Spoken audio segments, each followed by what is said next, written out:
This video will show you step by step how to set up and use your hyperchiller. After taking the product out of the box, detach the parts from each other. The stainless steel cups actually nest one inside the next, and all of them twist off of the lid. Wash each of the parts before using it. It is dishwasher safe. For the initial assembly, start by filling the small stainless steel cup with water to the indent on the side, and then twist that to the lid. For the large stainless steel cup, fill it to the indent as well, but empty the water into the plastic hyperchiller cup. Then, twist the empty, larger stainless steel cup onto the lid over the smaller one.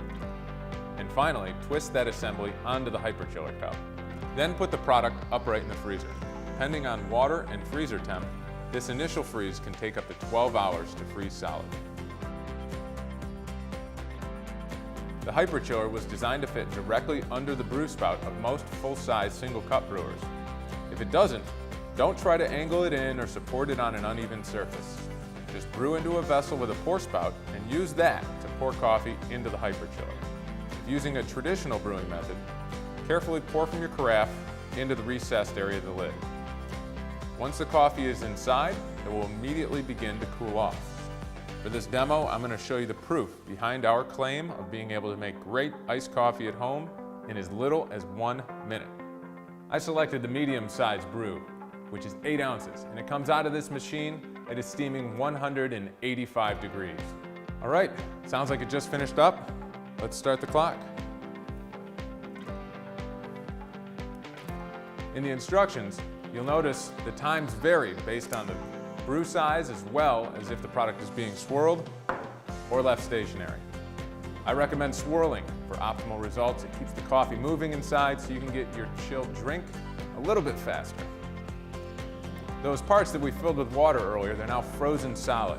So inside the product, there's 2 layers of ice-cold stainless steel that are transferring all that heat out of the coffee without letting any dilution in.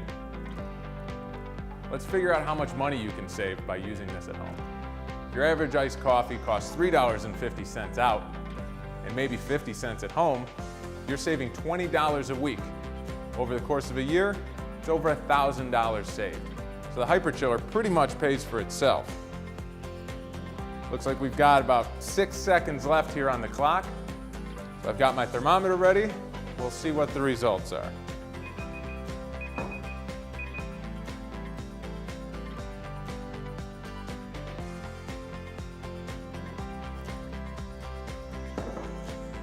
(185 degrees down to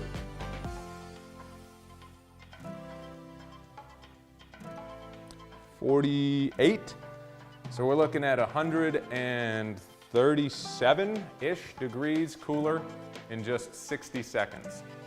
At that point, it's cold enough to pour into your regular glass over ice, and it'll still be strong.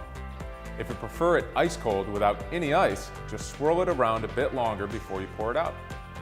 For larger brew sizes, time will need to be extended as well, as noted in the instruction booklet. For regular rinsing, just pour fresh water through the lid like you did with coffee. Give it a swirl and pour it back out. There's no need to take anything apart until you're ready to do a deep clean. You can even use the hyperchiller 2 times before it needs to be refrozen. If you have any other questions, feel free to contact us or visit the frequently asked questions page at hyperchiller.com.